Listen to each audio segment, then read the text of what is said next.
There's a difference between owning a muscle car and building one. One is about money.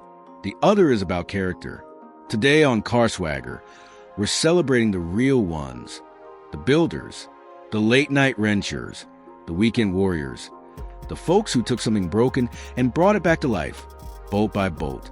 This episode is all about built, not bought. The real stories from the car community that don't always make the magazine covers, but absolutely deserve the spotlight. Let's be clear, not everyone can drop $100,000 at Barrett-Jackson. Most of us can't. But what we can do is hustle. We can drag a stripped-out shell home on a borrowed trailer. We can lay on cold concrete floors in the middle of winter, try to line up a drive shaft by flashlight.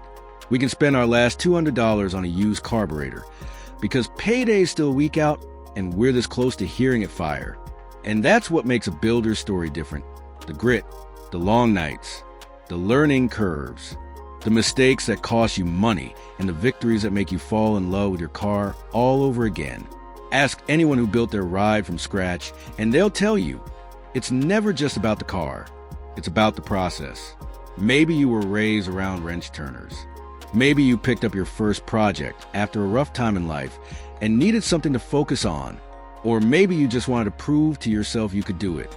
Either way, every build has a story, and that story gets embedded in the metal. You don't just build a car, you build yourself right alongside it.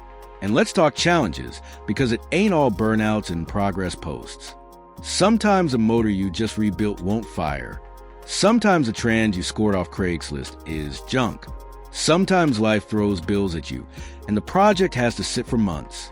You watch other people cruise while your ride collects dust, but you never quit. That's what separates a builder from a buyer. Patience, persistence, passion. We've seen it all. Frame-off restos done in tiny one-car garages. Custom paint laid down in makeshift spray booths behind the house. Builds pieced together using hand-me-down tools and YouTube tutorials. And guess what? Those cars may not be perfect, but they've got more soul than any store-bought showpiece.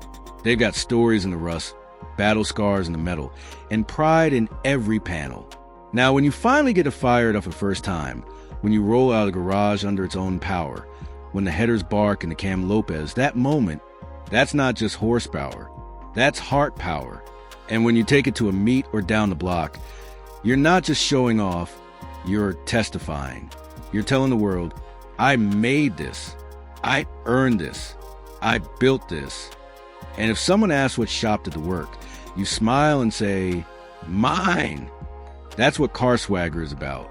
We're here to spotlight the builders, the strugglers, the dreamers who never folded, the people who chose to grind instead of buy. You are the culture. You keep the scene alive. You are the reason muscle still matters in 2025.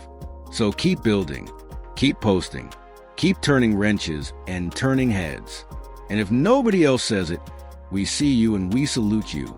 If your hands have grease in the lines and your car has blood in the paint, you're one of us. Hit the CarSwagger garage for gear that reps the real ones. We don't do pretty. We don't do perfect. We do built, not bought. Like, subscribe and ride with us, where respect is earned, not bought. Thanks for watching. Peace.